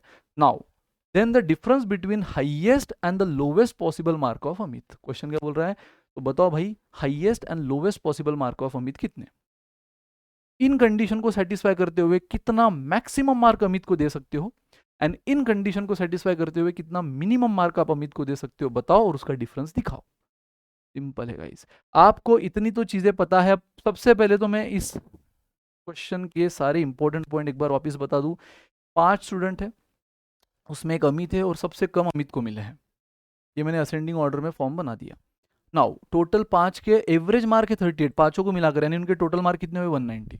उसके बाद क्वेश्चन ने बोला है कि इन 5 में से सिर्फ 3 ही बच्चे ऐसे जिनको 32 से ज़्यादा देना ही है। ठीक है, इसका मतलब बचे हुए 2 को 32 या उससे कम। फिर क्वेश्चन ने ऐसा भी बोला है कि किसी भी स्टूडेंट को सेम मार्क नहीं मिले। तो गाइज अगर मुझे अमित को मिनिमम देना है, देखो मैं सबसे पहले मिनिमम मार्क निकालना चाहूंगा, तो मुझे अगर अमित को मिनिमम देना है गाइज, तो कॉमन सेंस है, आपको इतना तो है इन पांचों का टोटल 190 से ना कम चाहिए ना ज्यादा चाहिए, एग्जैक्ट मैच कराना है। तो अगर मुझे मिनिमम मार्क देना है अमित को, तो गाइज सिंपल कॉमन सेंस क्या बोलता है कि अगर अमित को सबसे कम देना है तो बचे हुए 4 को जितना मैक्सिमम दे सकते हो दे दो। स्टूडेंट ने पता है क्या सोचा होगा, स्टूडेंट ने सोचा होगा सर देखो हम मैक्सिमम 50 देते हैं, मिनिमम 0 दे सकते हैं, तो मैक्सिमम अमित को 50 देंगे, मिनिमम 0 दे देंगे, दोनों का डिफरेंस 50। अरे भाई अमित सबसे लो स्कोरर है, तो उसको आप 50 कैसे दे सकते हो? अगर उसको 50 दोगे तो बाकियों को तो उससे ज़्यादा देने होंगे, क्योंकि किसी को भी सेम मार्क नहीं मिले, लेकिन 50 से ज़्यादा तो किसी को नहीं मिले। तो ये भी आपका कॉमन सेंस क्या हुआ, गड़बड़ा गया। जीरो भी कैसे दोगे आप उसको? अगर जीरो दोगे तो 190 भी तो टोटल मैच होनी चाहिए, वो भी उसमें सिर्फ 3 ही बच्चे जिसको 32 से ऊपर देने हैं। 3 बच्चों के से ज़्यादा आप 32 से ऊपर किसी को दे नहीं सकते। तो इन सारी बातों को ध्यान में रखते हुए आपको सोचना है। तो चलो बात करते हैं मिनिमम। तो अमित को अगर मिनिमम देना है तो बचे हुए चारों को मैक्सिमम दो। 4 में भी इन तीनों का अलग देखो गाइस, क्योंकि इनको हमें 32 से ज़्यादा देना है। ऑफकोर्स ये असेंडिंग फॉर्म है, तो ये तीनों क्या है, लास्ट जो 3 दिख रहे हैं आपको, ये टॉपर से, ये सबसे हाईएस्ट वाला, फिर ये सेकंड हाईएस्ट, ये थर्ड हाईएस्ट, क्योंकि ये असेंडिंग फॉर्म है ना। तो मुझे बताओ गाइज सबसे हाईएस्ट को कितना दे दूं? 50 दे दूं, क्योंकि हम 50 दे सकते हैं, बहुत इंक्लूसिव है ना। वो 50 दे सकते हैं, बिल्कुल दे दो। फिर क्योंकि हमें अमित को मिनिमम देना है, तो जितना मैक्सिमम बाकियों को दे सकते हो दे दो। 49 दूसरे को दे दो, क्योंकि सेम मार्क दे नहीं सकते, या 48 दे दो बराबर। मुझे बताओ ये कितना टोटल हुआ? फिर भी ये टोटल हुआ फिर भी 147। 147। अभी भी हमारे पास स्कोप कितना है? 190 चाहिए, यानी अभी भी हमारे पास स्कोप कितना है गाइस? अगर आप इन दोनों का डिफरेंस ले लो तो 43 मार्क्स का अभी भी स्कोप है हमारे पास, है ना। 190 माइनस 147, हमारे पास अभी भी स्कोप है 43 मार्क्स का। अब आपको मालूम है कि अब ये इस बंदे को, सेकंड को और अमित को आप 32 से ज़्यादा नहीं दे सकते। 32 से ज़्यादा बस 3 चाहिए, तीनों मिल गए। लेकिन मैंने कहा ना, अगर 32 से ज़्यादा नहीं तो 32 या उससे कम देना है, तो 32 ही दे दो। कम क्यों दे रहे हो? क्योंकि हमें अमित को सबसे लीस्ट मार्क देना है, फिलहाल मिनिमम मार्क देना है। तो बचे हुए चारों को जितना मैक्सिमम दे सकते दो, वही किया। सबसे हाईएस्ट, फिर सेकंड हाईएस्ट को बस एक कम, क्योंकि सेम देना नहीं है और इंटीजर में ही देना है ना, इंटीजर में ही देना है, इसलिए 49 48। अगेन इसको 32 से ज्यादा नहीं दे सकते, तो 32 दे दिया। भाई मुझे बताओ 43 में से 32 भी गया, बचा कितना? 11। तो ये रहा अमित का सबसे लोवेस्ट पॉसिबल स्कोर। रात भर सोचना, इससे कम स्कोर आप अमित को दे ही नहीं सकते, दे ही नहीं सकते, इन कंडीशन को ध्यान में रखते हुए। चमका 50 49 48, फिर बस 32 से ज़्यादा देना नहीं है, 32 उतना तो दे सकते हैं। अब भाई फिर बचा हुआ जो भी स्कोर है वो अमित को लेना ही होगा, क्योंकि हमें टोटल 190 भी तो मेंटेन करनी है। तो अमित का मिनिमम पॉसिबल स्कोर बना गाइस 11। ठीक है, 11 बना उसका मिनिमम पॉसिबल स्कोर। सेम उसी तरह अब मैक्सिमम के लिए खेलो, सेम मैक्सिमम के लिए खेलो गाइस। और अगर मैक्सिमम के लिए खेलोगे तो बिल्कुल अपनी सोच क्या करो, अभी जो सोचा उससे अलग करो। अभी आपको अमित को मिनिमम देना था, इसलिए आपने बाकी सबको मैक्सिमम देने की कोशिश की। अब आपको अमित को मैक्सिमम देना है, तो आप पहले देखो कि अमित को मैक्सिमम अगर देना है, वो भी अमित का आएगा सबसे लास्ट में, इतना तो फिक्स है। और 32 से ज़्यादा इनको मिलना है, मतलब 32 से कम इन दोनों को मिलना देना होगा, क्योंकि 32 से ज़्यादा 3 बच्चे पक्का है। तो ये 3 हो गए, वो जो सबसे topper, second topper, third topper. फिर अब मुझे बताओ, अगर अमित को मुझे मैक्सिमम मार्क देना है, अब ये दोनों होंगे 32 या उससे कम, तो इसको 32 दे दो। क्योंकि अगर मान लो मैं इसको ही 28 दे दूं, तो ये मेरे को 27 देने होंगे, क्योंकि अमित को सबसे कम मार्क मिले हैं ना। तो गाइस डेफिनेटली इसको मेरे को 32 देना ही होगा। तो इसको अगर मैं 32 दे दूं, तो अमित को कितना मैक्सिमम दे सकता हूँ? 31। क्या आप ऐसे सोच रहे हो सर अमित को ही दे दो 32? भाई फिर अमित को अगर मैं 32 दे दूंगा, तो इसको 32 से ज़्यादा देना होगा, और ये तीनों भी 32 से फिर ज़्यादा ही रखेंगे, तो 4 बच्चे हो जाएंगे ना, नहीं चलेगा। ठीक है, तो मेरे को 32 कंपलसरी इसको देना होगा। अमित को अगर मैक्सिमम भी देना है तो ये 3 32 से ज़्यादा एज पर क्वेश्चन। इसको अगर 32 एग्जैक्ट दूंगा तो फिर इसको 31 में दे सकता हूँ। बस यार, तो मैक्सिमम मार्क अमित को कितना मिल सकता है? मैक्सिमम मिल सकता है 32। और आपको बस अब बचा हुआ गया 31 32, कितना हो गया? 63 टोटल हो गया। सो 190 में से 63 गया, बचा हुआ इन तीनों में कैसे भी बांट दो, है ना, बचा हुआ इन कैसे भी, लेकिन 32 से ज़्यादा देते हुए ये, ठीक है। तो गाइज 127 इन सब में बांट दो। कैसे बांटोगे? जैसे बांट देना है 40 40 40 दे दो, और बचे हुए 7 कैसे दे दो? 4 3 1 4 2 1 कैसे भी दे दो, यानी 44 42 41 ऐसे भी देखो 32 से ज़्यादा है, यस। क्या इनकी टोटल 127 आ रही है? यस। बस। क्या ये टॉपर बराबर सेम मार्क ले रहे हैं? नहीं, सेम मार्क नहीं चाहिए, देखो अलग अलग है, इंटीजर में है ना। बाकी इन तीन का टेंशन था ही नहीं। अमित को मैक्सिमम आप 31 दे सकते हो, उससे 31 सॉरी 32 नहीं, अमित को मैक्सिमम आप 31 दे सकते हो, उससे ज़्यादा नहीं। तो क्वेश्चन ने पूछा था maximum and minimum possible mark का डिफरेंस, तो 31 minus 11 20 is the answer guys. Option क्या बना? 20। अगेन सोच का, कॉमन सेंस का क्वेश्चन था, कैलकुलेशन कुछ नहीं था, और कॉमन सेंस भी ऐसा था जो एकदम लोकल था, बहुत ज़्यादा डेप्थ में नहीं सोचना था। कंडीशन बहुत इजीली उसने दे दी थी, भाई इंटीजर चाहिए, सेम नहीं चाहिए, 0 to 50 में चाहिए, दोनों इंक्लूसिव चलेगा, 32 से ज़्यादा बस 3 ही लोग हैं, यानी बचे हुए 2 32 है उससे कम, उनका सबका एवरेज 38 है, यानी टोटल 190, खत्म। तो जब सबसे मिनिमम देना है तो कॉमन सेंस बोलता है बाकियों को सबसे मैक्सिमम दो, जितना मैक्सिमम हम दे सकते हैं कंडीशन को सेटिस्फाई करते हुए उतना दिया। 32 से ज़्यादा 3, सेम नहीं दिया, इंटीजर दिया, फिर बचे हुए 2 को एक 32 दे दिया, तो अमित बचा हुआ डिफरेंस 11। फिर अब बचे हुए जो स्टूडेंट्स है, अगेन उसमें से हमें अगर अमित को मैक्सिमम देना है, फिर भी अमित सबसे कम स्कोरर है और 32 से कम 2 ही है, तो एक को 32 दे दो, 32 या उससे कम बस 2 ही है ना, बाकी 32 से ज़्यादा ही देना है, तो एक को 32 दे दो, तो अमित मैक्सिमम 31 लेगा। बचे हुए जो भी हमारे 127 की टोटल थी वो किसी भी तरह बांटो, ये तो मैंने एक एग्जांपल दिखाया, लेकिन आप अलग अलग मान लो, इसको 45 दे दिया, इसको 41 दे दिया, इसको 42 ही दे दिया और इसको 40 दे दिया, ये भी चलेगा। देखो फिर भी टोटल 127 आ रही है और 32 से ज़्यादा ही है ना। तो 32 से ज़्यादा 127 किसी भी तरह बांट सकते हो, हमारे लिए वो कंसर्न नहीं, हमारे लिए कंसर्न था अमित का मैक्सिमम मार्क जो 31 के ऊपर जा ही नहीं सकता। चमका गाइस, तो डिफरेंस आ गया 20। बहुत बढ़िया। तो एक पॉलिनोमियल इक्वेशन पे क्वेश्चन था गाइस, है ना, पॉलिनोमियल इक्वेशन। तो आपको पता है क्वाड्रेटिक इक्वेशन होता है, लीनियर इक्वेशन होता है, पॉलिनोमियल मतलब क्या? जो पावर 2 से ज्यादा हो, है ना। वो क्यूबिक हो सकता है, रेस टू 4 रेस टू 5, तो देखो यहाँ पे क्यूबिक है, ये पॉलिनोमियल इक्वेशन है। अब यार पॉलिनोमियल इक्वेशन में अगर मैं क्यूबिक की बात करूँ तो क्यूबिक का बेसिक स्ट्रक्चर ये होता है ना, a x cube plus b x square plus c x plus d is equal to 0। This is the generalise structure of any cubic equation. अब जैसे आपको पता है कि क्वाड्रेटिक में हमेशा आपको x की 2 वैल्यूज मिलती है जिसको हम बोलते हैं 2 रूट्स, है ना। क्यूबिक में हमेशा x की 3 पॉसिबल वैल्यूज मिलती है जिसको हम बोलते हैं 3 रूट्स, है ना। और मान लो अगर उन रूट्स को मैं अल्फा बीटा एंड गामा ले लूँ, अल्फा बीटा गामा, तो गाइज यहाँ पे देखो क्या क्या फॉर्मूलाज बनते हैं। पहले ये फॉर्मूला, यस, ये फॉर्मूलाज का नॉलेज जिनको है उसके लिए क्वेश्चन हलवा है। तो product of roots, product of roots मतलब क्या? Alpha into beta into gamma, ये अल्फा है, ठीक है। तो alpha into beta into gamma ये होता है प्रोडक्ट। क्यों मैंने रूट्स ये माने, मैं अभी आपको पहले फॉर्मूला बता रहा हूँ, फिर इस क्वेश्चन पे हम आएंगे। तो हमेशा याद रखना basic generalize structure cubic equation का ये होता है, उसमें प्रोडक्ट ऑफ रूट यानी 3, हमेशा x की 3 वैल्यूज मिलती है जिसको मैंने अल्फा बीटा गामा ले लिया, उनका प्रोडक्ट हमेशा कैसे रिप्रेजेंट होता है? माइनस डी बाय ए। माइनस डी मतलब क्या? देखो डी मतलब हमेशा एक कांस्टेंट कोएफिशिएंट और ए मतलब एक्स क्यूब का कोएफिशिएंट, और माइनस साइन इन बिल्ट है फॉर्मूला में, tested and proven. Then sum of roots, sum of roots मतलब क्या? Alpha plus beta plus gamma, ये फॉर्मूला क्या बन जाता है? Minus b by a. तो अगेन गाइज ये रहा बी जो एक्स स्क्वायर का कोएफिशिएंट है, और ए यानी जो एक्स क्यूब का कोएफिशिएंट है, again minus sign in built है। And pairwise summation, sum of pairwise product,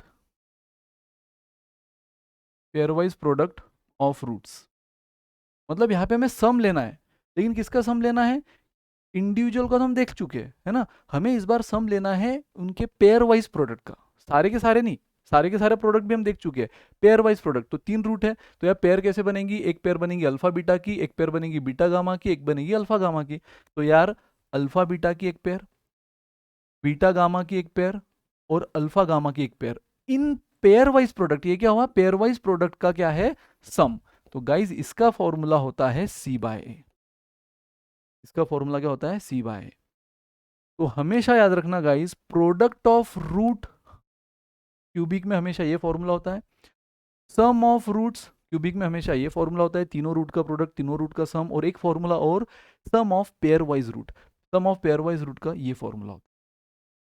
ठीक है, पेयर वाइज रूट मतलब क्या, एक एक पेयर बनाओ, हमेशा 3 रूट है तो 3 पेयर बनेगी, अल्फा बीटा की, बीटा गामा की और गामा अल्फा। पेयर मतलब हमेशा 2 होते हैं ना, तो देखो हर टाइम 2 2 कंसिडर करें, तो इन 3 के अलावा पॉसिबल ही नहीं और अगली पेयर। तो ये 3 पेयर का हमेशा अगर आपको सम निकालना है, प्रोडक्ट, इन तीनों पेयर के प्रोडक्ट का सम, तो सी बाय ए होता है, सी ये रहा, ए ये रहा, पॉजिटिव है। ठीक है, सो गाइज अब इन फॉर्मूला को यूज करके ये क्वेश्चन बन जाएगा एकदम से हलवा, अगर ये पता हो तो। सो देखो r and c be the real number, तो आर और सी रियल नंबर है, क्वेश्चन ने बोल दिया है। R and minus r the root, लो भाई साहब, एक रूट तो आपको मिल गया आर, दूसरा रूट भी मिल गया माइनस आर। तो गाइज मैं अल्फा को अगर आर मान लूं तो बीटा का क्या हुआ मेरा, माइनस आर, और बस तीसरा रूट नहीं पता, उसको मैं वाई ले लेता हूं। एक रूट आर है, दूसरा रूट माइनस आर है, ये क्वेश्चन ने दे दिया, और तीसरा रूट नहीं दिया, तो तीसरा रूट देखो अल्फा बीटा, तीसरा रूट गामा, मैंने वाई मान लिया। तो अब ये हुए मेरे इस क्वेश्चन में अल्फा बीटा गामा, ये हुए मेरे इस क्वेश्चन में 3 रूट्स। अब ये जो भी फॉर्मूला है मैं किस पे अप्लाई करूंगा, आर माइनस आर और वाई पे, जो अपने अल्फा बीटा गामा के फॉर्म में देखे हैं वो आर माइनस आर और वाई पे अप्लाई करूंगा। नाउ सो गाइज अगेन देखो 5x³ ये रहा आपका वो इक्वेशन। सबसे पहले तो इस इक्वेशन को आप अगर इस जनरलाइज इक्वेशन से कंपेयर करो तो a क्या मिला 5, जो x³ का कोएफिशिएंट है ना, फिर b क्या मिला c, ये b मतलब ये c बराबर जो x² का कोएफिशिएंट है, फिर c क्या मिला -10 है ना, -10 मतलब ये देखो साइन के साथ लो, जो x का कोएफिशिएंट है वो हमेशा c होता है, तो यहाँ -10 है, और d मतलब क्या, जो कांस्टेंट कोएफिशिएंट है यहाँ 9 है। तो गाइस आपको ए बी सी डी मिल गया इस जनरलाइज इक्वेशन के हिसाब से, इन फॉर्मूलाज के हिसाब से जो ए बी सी डी होने थे वो क्या है, ए है 5, सी है -10, डी है 9, और बी जो है, बी यानी x² का कोएफिशिएंट, वो आपको अननोन फॉर्म में मिला है सी। और क्वेश्चन ने आपको वैल्यू भी किसकी पूछी है, इसी सी की वैल्यू पूछी है, क्वेश्चन ने आपको इसी सी की वैल्यू पूछी है। चलो गाइस शुरुआत करते हैं, सबसे पहले हम देखेंगे sum of roots. Sum of root हमारे हिसाब से अब अल्फा बीटा गामा का एडिशन, अब हमारा अल्फा कौन है आर, ठीक है, बीटा कौन है -आर, और गामा कौन है y, ठीक है, और इनका एडिशन क्या होता है -b/a। गाइस यही फॉर्मूला को मैं अपने रूट्स के हिसाब से डाल रहा हूं। अब देखो सबसे पहले तो r plus minus -r plus y minus as it is, b क्या है, b देखो हमारे इस क्वेश्चन में, b हमारे इस एग्जांपल में, इस एक्सप्रेशन में कौन है c, b मतलब कौन है c, ठीक है, ये minus sign as it is upon a, a क्या है हमारा 5, समझ रहे हैं ना गाइस, किसी को कोई डाउट, r और -r कटा क्या मिला, y is equal to -c/5, y is equal to what -c/5।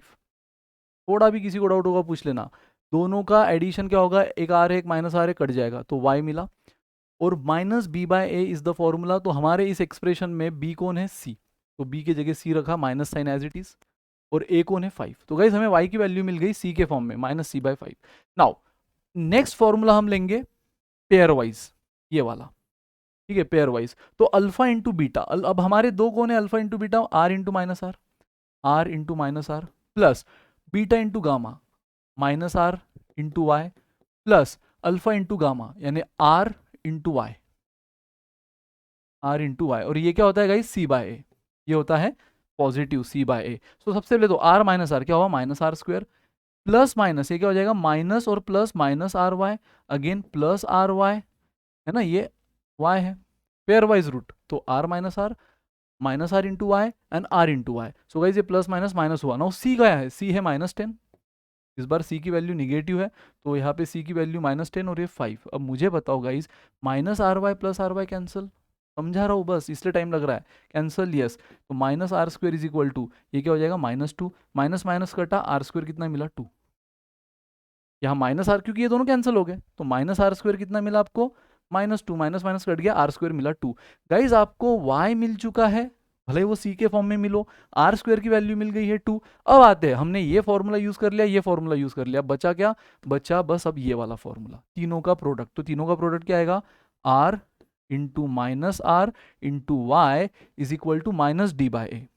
तो guys r into minus r square into y as it is, क्या मैं वाई की वैल्यू ये रख दूं? गाइज y की वैल्यू मुझे मिल चुकी है ना, y की वैल्यू है -c/5, समझ रहे हो? r into minus r square, y की value -c/5 minus D. Guys D की वैल्यू कितनी है? 9। डी की वैल्यू है 9, बट यहाँ माइनस है तो minus as it is, D की वैल्यू 9/5। सबसे पहले तो देखो माइनस इंटू माइनस है ना, माइनस इंटू माइनस प्लस हो जाएगा, आर स्क्वायर इंटू सी, ये 5 कटा, तो आर स्क्वायर इंटू सी, ये 5 कटा, ये क्या मिल गया आपको? -9 बराबर। And again guys r square की वैल्यू भी तो आपके पास है 2, तो क्या मिल गया आपको? 2 आर स्क्वायर की वैल्यू c इज -9, तो c कितना मिला गाइज? -9/2, खत्म। यही तो पूछा था आपको, c की value -9/2। Find the value of c पूछा था गाइज, यही आया हमारा -9/2। अगेन इतना सॉल्व, एक एक स्टेप मैंने आपके अंडरस्टैंडिंग के लिए सॉल्व किया, ये तो फॉर्मूलाज है ना, ये तो आपको दिखा है, ये नोट डाउन कर लो, और ये आपके अंडरस्टैंडिंग के लिए एक एक चीज़ बताइए। बट जब आपका होल्ड आ जाता है तो आप इतना सब थोड़ी करते हो ना, ABCD आप दुनिया को दिखाने के लिए थोड़ी लिखोगे। जब सॉल्व करोगे आप सीधा ये फॉर्मूला रखोगे, -b/a थोड़ी रखोगे, सीधा वैल्यू रखोगे। तो ये दो स्टेप दो स्टेप दो स्टेप खत्म। बट ये कब?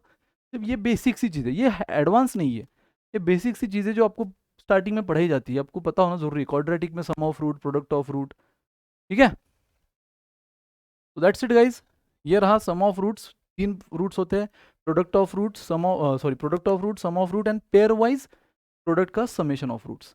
उसमें हमने ये क्यूबिक इक्वेशन लिया, ABCD निकाल लिया एज पर गिवन क्वेश्चन, है ना। फिर हमने सम ऑफ रूट से जहाँ पे फॉर्मूला में सारी वैल्यूज रखी, r - r कटा, y हमें मिला -c/5। यहाँ पे हमने थर्ड रूट y एज्यूम किया था, 2 रूट तो क्वेश्चन ने दिए थे, तो y तो हमें c के फॉर्म में मिल गया। फिर जब हमने प्रोडक्ट ऑफ रूट लिया तो आर स्क्वायर की वैल्यू 2 मिली, है ना, सारा कैलकुलेशन आपके पास है। और जब हमने पेयर वाइज, अच्छा ये तो पेयर वाइज था, तब हमें आर स्क्वायर की वैल्यू 2 मिली। और फिर हमने जब प्रोडक्ट ऑफ रूट लिया तो गाइज यहाँ पे -r स्क्वायर और c की वैल्यू रख दी -c/5, minus as it is D की वैल्यू प्लस, डी की वैल्यू क्या है? +9 बराबर, +9 अपॉन ए की वैल्यू 5 है। सो गाइस देखो माइनस माइनस पहले प्लस हुआ, 5 और 5 कट गया, तो r square as it is, C as it is, 9 -9 as it is, 5 cut गया, माइनस माइनस प्लस हो गया, आर स्क्वायर की वैल्यू 2 रखी, उधर जाके डिवाइड हो गया, खेल खत्म, -9/2 इज द आंसर। चलो गाइस, मिक्सचर एंड रिमूवल का क्वेश्चन था। तो मिक्सचर एंड रिमूवल के क्वेश्चन में there are 2 container of the same volume. Question बोल रहा है 2 कंटेनर है, दोनों की वॉल्यूम सेम है, सेम वॉल्यूम बिल्कुल। First container half filled with the sugar syrup and the second container half filled with the milk. तो गाइज 2 कंटेनर है, सेम वॉल्यूम है, मान लो इसकी भी 200 लीटर कैपेसिटी है, इसकी भी 200 लीटर कैपेसिटी है, बट हाफ फिल्ड है, तो इसमें शुगर सिरप है और इसने क्लियर बोला है फर्स्ट में क्या है, फर्स्ट में सिर्फ शुगर सिरप है, वो भी कितना? हाफ फिल्ड यानी 100 लीटर। सेकंड में क्या है? सेकंड में सिर्फ मिल्क है, वो भी कितना? हाफ फिल्ड यानी 100 लीटर। तो गाइज ये हमने मान ली कैपेसिटी 2 लीटर, 200 लीटर, दोनों की इक्वल बोला, इसे सेम मानी। फिर ये हाफ फील्ड है यानी 100 हो जाएगा, ये भी हाफ फील्ड है यानी 100 हो जाएगा। लेकिन क्या है यहाँ फर्स्ट में क्लियर बोल दिया क्वेश्चन ने, फर्स्ट में है शुगर एंड सेकंड में है मिल्क। तो देख लो गाइज, एज पर 2 लाइन हमारा ये अजम्पशन रेडी है, half filled with the sugar and second is half filled with the milk. चलो आगे बढ़ते हैं, आगे बढ़ते हैं। Half the content of the first container is transfer to the second container. इसका हाफ कंटेनर हमने सेकंड में ट्रांसफर किया, कोई दिक्कत नहीं। अब मुझे बताओ, जैसे हमने फर्स्ट ट्रांसफर किया, फर्स्ट ट्रांसफर के बाद क्या हो जाएगा? इसमें बच जाएगा शुगर 50, क्योंकि उसका 50 हमने उधर डाल दिया ना, और इसमें मिल्क, इस टू शुगर कितना बचेगा गाइस? मिल्क तो 100 था ही और शुगर आ गया 50, शुगर कितना आ गया? 50। चलो बढ़ो आगे, जैसे क्वेश्चन पढ़ रहे हो वैसे काम करते जा रहे हो, आगे पता चलेगा क्वेश्चन पढ़ना खत्म, यहाँ आंसर भी रेडी रहेगा। चलो सो यार इसका हाफ हमने इसमें डाल दिया, तो फर्स्ट ट्रांसफर के बाद शुगर जो 100 था 50 हो गया, क्योंकि हमने फर्स्ट से सेकंड में डाला है तो ये कम हो जाएगा। और इसमें क्या था? मिल्क तो 100 का ही रहा, शुगर हो गया 50। नाउ आगे बढ़ते, कहाँ तक? Is transfer to the second container and then the half of this mixture is transfer back to first container. फिर गाइस जो आपको सेकंड कंटेनर में मिला ना, उसका हाफ हमने फिर से किसमें डाला? फर्स्ट में। तो सेकंड ट्रांसफर में क्या होगा गाइस? सेकंड ट्रांसफर में अब यहां पर भी शुगर और मिल्क आ जाएगा, है ना। सबसे पहले तो अब इसका हाफ गया है, हमेशा याद रखो जितना भी आप रिमूवल करते हो, अगेन ये एक बेसिक आपको पता होना जरूरी है ऐसे रिमूवल वाले क्वेश्चन में, कि जो भी आप रिमूवल करते हो ना वो हमेशा यूनिफॉर्मली होता है मिक्सचर के साथ। अगर उसने हाफ बोला है ना तो हाफ 100 का भी जाएगा, हाफ 50 का भी जाएगा, यानी मिल्क का भी हाफ जाएगा उसमें, एंड शुगर का भी जितना है उसी का हाफ जाएगा। ऐसा नहीं कि मिल्क का 50 गया तो ये भी पूरा 50 जाएगा ना। जितनी क्वांटिटी ओरिजिनल है, अगर हम हाफ मिक्सचर डाल रहे हैं तो जितनी भी ओरिजिनल क्वांटिटी है हर एक फैक्टर की, उसका हाफ हाफ हाफ हाफ उसमें जाएगा जिसमें हम मिक्सचर डाल रहे हैं।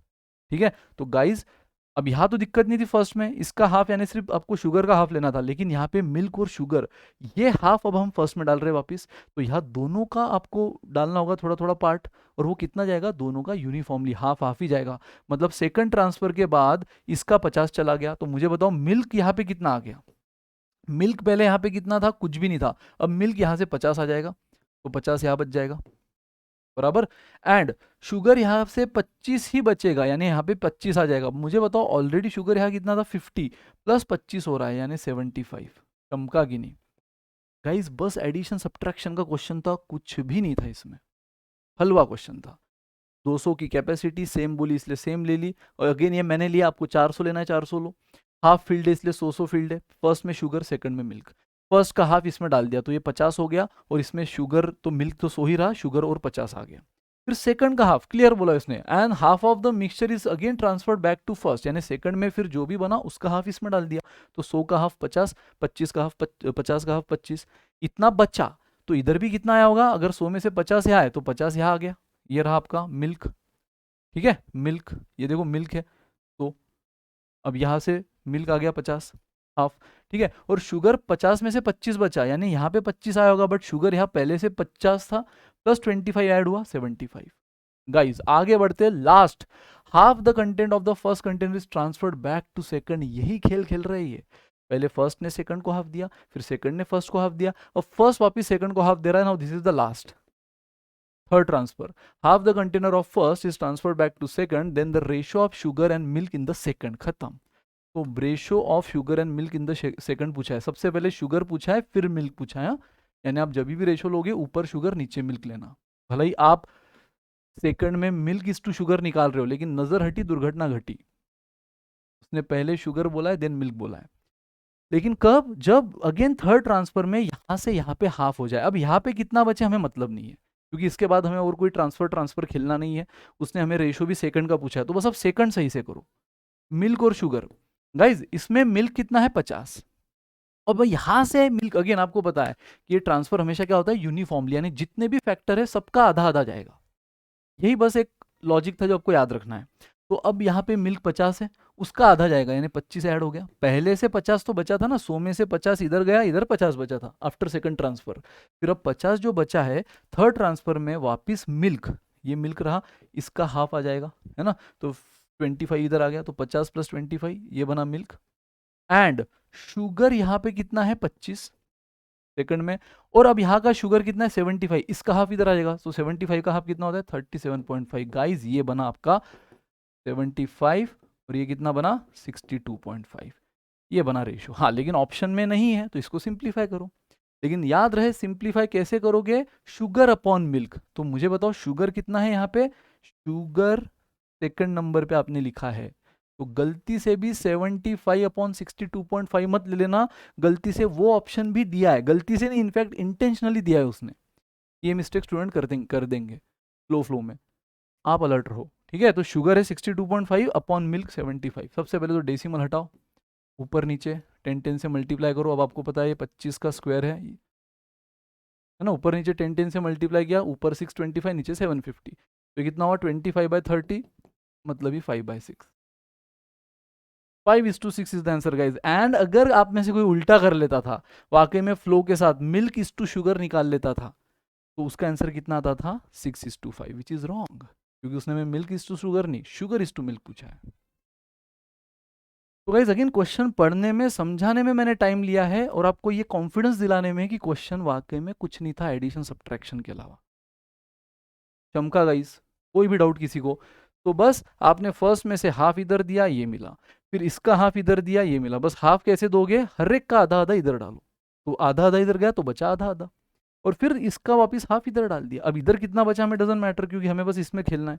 तो यहाँ पे 50-25 बचे थे, इधर से मिल्क 50 आया, तो 50 प्लस 20, 50% कितना हुआ 50 का 25, तो 50 पहले से था, 25 और आया 75। अगेन शुगर 75 का 50% यानी 37.5 आया, तो 25 पहले से था 37.5, ये बना एडिशन। पूछा है रेशियो शुगर एंड मिल्क का after third transfer in second container, तो सेकंड में ये रहा, थर्ड ट्रांसफर के बाद शुगर और मिल्क 62.5 अपॉन 75, सिंप्लीफाई किया, डिवाइड किया, आंसर आ गया। कम on guys, time and work का बड़ा मजेदार क्वेश्चन आया था गाइस। अब ये टाइम एंड वर्क के क्वेश्चन को टैकल करने से पहले आपको बस एक रूल पता चाहिए कि time is inversely proportional to efficiency. Time taken for work is always inversely proportional to efficiency. Time is inversely proportional to efficiency, common sense है ना। डायरेक्ट प्रोपोर्शन मतलब क्या होता है, एक बढ़ने से दूसरा बढ़ना, है ना। इनवर्स मतलब क्या होता है, एक बढ़ेगा तो दूसरा कम होगा, या एक कम होगा तो दूसरा बढ़ेगा। तो गाइज मुझे बताओ, ये कॉमन सेंस है ना कि किसी वर्कर की अगर इफिशियंसी बढ़ रही है मतलब उसको करने को जो टाइम लगता है वो कम कम होते जाएगा। जो काम वो पहले 5 दिन में करता था क्योंकि नया नया था, अब उसकी इफिशियंसी बढ़ गई है तो वो काम कम दिन में करेगा, है ना। एक टेलर है, नया नया शुरू किया उसने बिजनेस, एक शर्ट को 2 दिन में सिलता है, लेकिन अब उसकी इफिशियंसी बढ़ गई है, उसका परफेक्शन बढ़ गया है, तो वही शर्ट को अब वो क्या हो रहा है, इफिशियंसी बढ़ गई है तो अब टाइम कम होगा, 2 दिन का वो 1 दिन लेगा, आधा दिन लेगा। तो बस ये रूल अगर पता है तो खेल खत्म है इस क्वेश्चन में। Working alone the time taken by Anu, Tanu and Manu to complete the job are in the ratio. तो ये आपको किसका रेशो दिया है गाइस, ये आपको टाइम का रेशो दिया है। इसका पहले अनु, फिर तनु, फिर मनु, है ना। 5:8:10, ये आपको टाइम का रेशो दिया है, क्लियर बोला द टाइम टेकन। तो मुझे बताओ, अगेन आप जो अजम्पशन मेथड खेलते हो इसमें वर्क एंड टाइम में, वो आप इफिशियंसी के बेस पे खेलते हो। तो आपको पता है टाइम एंड इफिशियंसी का रिलेशन क्या है, इनवर्स। तो अगर टाइम का रेशो पता है तो उससे इफिशियंसी का रेशो निकाल सकते हो, यस। क्या कर देना है, रेसिप्रोकल। तो अगर अनु तनु मनु का टाइम का रेशो ये है तो भाई इनकी इफिशियंसी का रेशो क्या बन जाएगा, 1/5, 1/8, 1/10, रेसिप्रोकल ले लिया आपने। हाँ, अब इसको सिंप्लीफाई करना आप जानते हो, रेशियो प्रोपोर्शन में अगर आपको डिनोमिनेटर हटाना है तो एक ऐसे वैल्यू से मल्टीप्लाई करो जो 5, 8, 10 तीनों का कॉमन मल्टीपल यानी 40। तो गाइज इस पूरे रेशो को मैं 40 से मल्टीप्लाई करता हूँ, मतलब यही रेशो आपको सिंप्लीफाइड फॉर्म में मिल जाएगा। तो देख लो, ये हुआ 8, ये हुआ 5, ये हुआ 4, तो 8:2, है ना, 5:4, 8 5:4। पूरे रेशो को मैंने किससे मल्टीप्लाई किया, 50 से। ये आपको बता रहा है इफिशियंसी का एकदम सिंप्लीफाइड रेशो। मतलब ये क्या बोल रहा है आपको, ये आपको बोल रहा है कि जब अनु 8 प्रोडक्ट बनाता है ना, उतने टाइम में तनु 5 प्रोडक्ट बना लेता है एंड मनु 4 ही प्रोडक्ट बनाता है। गाइस क्या ये इससे मैच कर रहा है, यस। ये क्या बोल रहा था, एक काम करने के लिए अनु 5 दिन में खत्म करता है, तनु 8 दिन लेता है, टाइम का रेशो दिया था ना, एंड मनु 10 दिन लेता है। इसका मतलब आपको दिख ही रहा था ना, सबसे स्ट्रांग वर्कर कौन है, अनु, 5 दिन में काम खत्म। सबसे ठंडा वर्कर कौन है, मनु, 10 दिन लगते हैं। आपने जैसे इफिशियंसी में कन्वर्ट किया, इसका रेसिप्रोकल लिया, कॉमन मल्टीपल से मल्टीप्लाई करके सिंप्लीफाई किया। ये आपको क्या बोल रहा है, जितने टाइम में अनु 8 प्रोडक्ट, इफिशियंसी मतलब क्या हुआ, ये 8 प्रोडक्ट बनाने की ताकत रखता है, उतने ही टाइम में तनु सिर्फ 5 बनाता है और मनु सबसे कम 4 ही बनाता है। क्योंकि यहाँ हमें पता ही था सबसे ठंडा वर्कर मनु ही है, 10 दिन लेता है इतने से काम को। और यही चीज़ यहाँ पर भी हमें रिलेशन कहीं वही दिख रहा है कि उस सेम टाइम में अनु ज़्यादा प्रोडक्ट बनाता है, मनु कम बनाता है। कम ऑन गाइस, तो ये हमें पता चल गया इफिशियंसी तनु, मनु और अनु की। 8 अनु बनाएगा, उतने ही टाइम में मनु 5 एंड तनु 5 एंड मनु 4 आते हैं। They accept a job which they can finish in 4 days। तो गाइज मैं मान लेता हूं इनकी इफिशियंसी से, पता है मैं क्या मान रहा हूं, अनु बनाता है 8 प्रोडक्ट 8 यूनिट्स पर आवर। मैं पर आवर मान रहा हूं। अब आप बोलोगे सर आवर क्यों मान रहे हो, पर डे क्यों नहीं मान रहे हो, आगे घंटों में हिसाब दिया है इसलिए पर आवर मानो। मनु, मनु नहीं, दूसरा कौन है, तनु। तो तनु अगर अनु 8 यूनिट बना रहा है तो तनु उतने टाइम में कितने बना रहा है, 5 यूनिट्स, रेशो से ठीक है, पर आवर, ये भी पर आवर ले रहा हूं मैं। एंड मनु, मनु कितने बना रहा है गाइस, 4 यूनिट्स पर आवर। ये मेरा अब अजम्पशन है गाइस, ये मेरा अजम्पशन है। तो तीनों मिलाकर कितने बनाएंगे, तीनों मिलाकर 8 और 5 13 17 यूनिट्स पर आवर। चलो आगे बढ़ते हैं। They accept a job which they can finish in 4 days, 4 दिन में खत्म करेंगे, if they all work together for 8 hours per day. So guys मुझे बताओ इन्होंने कितना टाइम काम किया, टोटल टाइम इन्होंने कितना काम किया, उन्होंने बोला हम 4 दिन में काम खत्म करेंगे यानी 4 days, और वो भी पर डे कितना, 24 घंटा काम नहीं करेंगे, सिर्फ 8 घंटा काम करेंगे, यानी टोटल कितना 32 hours काम किया। और आपको पता है ना ये तीनों मिलकर, दे एक्सेप्ट यानी तीनों मिलकर 32 hours में काम कर देंगे, यानी टोटल वर्क डन कितना होगा गाइस, क्या आप टोटल वर्क डन निकाल सकते हो? आपको पता है तीनों मिलकर 17 यूनिट बनाने की ताकत रखते हैं 1 घंटे में, है ना, पर hour per hour per hour, 8 unit per hour, 5 unit per hour, 4 unit per hour, यानी 1 घंटे ने तीनों मिलकर 17 यूनिट बनाते हैं, और ऐसे उन्होंने 32 hours काम किया। सो टोटल वर्क डन कितना हुआ, 544 यूनिट्स। इतना काम कराना है भाई हमें, 544 यूनिट बनाने का हमें टेंडर मिला है, कॉन्ट्रैक्ट मिला है। तो क्वेश्चन बोल रहा है however Anu and Tanu work together for the first 6 days। भाई हमें टोटल वर्क डन मिल गया है, अगर तीनों टुगेदर काम करते तो 4 दिन में वर्किंग 8 hours पर डे वो काम खत्म करते। उस हिसाब से हमें पता चला कि तीनों टुगेदर काम करते यानी 32 hours काम करते, 4 दिन 8 घंटा पर डे, और हर घंटे में अगर 17 यूनिट बनाते तो 32 hours में कितना 544 यूनिट बनाने का टोटल वर्क डन है। लेकिन जब काम शुरू हुआ तो Anu and Tanu work together for first 6 days working 6 hours and 40 minutes per day. So guys अब हम एक्चुअल वर्क डन देखते हैं। पहले तो actual work done by, actual work done किसका लेंगे हम, बाय किसका, पहले बोला है अनु एंड तनु, अनु एंड तनु, क्योंकि स्टार्टिंग में मनु उनको जुड़ा ही नहीं, मनु जुड़ा ही नहीं, पहले तो ये तीन दोनों थे जिन्होंने 6 घंटा काम किया, ठीक है, 6 days वर्किंग 6 hours 40 minutes। तो गई 6 hours and 40 minutes, ये चीज को पहले तो पूरा आवर्स में लो। आपको पता है 6 hours and 40 minutes मतलब क्या, 40/60 यानी 2/3 hours। हमेशा याद रखो किसी भी मिनट को अगर आवर में कन्वर्ट करना है डिवाइड बाय 60 करना होता है, तो 40 मिनट मतलब 40/60 आवर मतलब ही 2/3 आवर्स। और इसी को अगर मैं एडिशन कर लूँ 18 + 2 20/3 आवर्स, 20/3 आवर्स, ठीक है। So guys 6 days, 6 days into कितना 20/3 hours.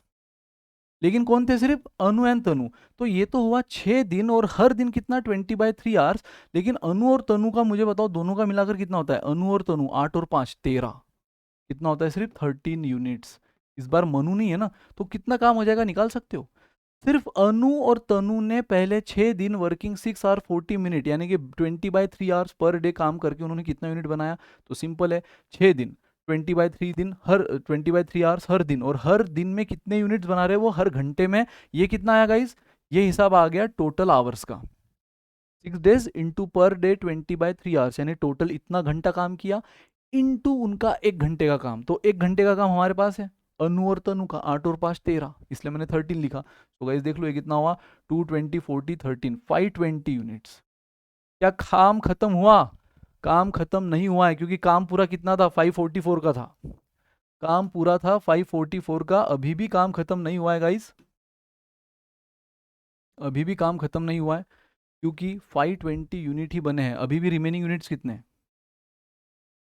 Remaining units 544 minus 520, 24 unit अभी भी बनाने हैं। तो अब क्वेश्चन देखो क्या बोल रहा है, देन अनु और तनु का काम तमाम, लेकिन अभी भी काम पूरा हुआ नहीं, 24 यूनिट बचे हैं। Then the number of hours that Manu will take to complete the remaining job working alone, working alone.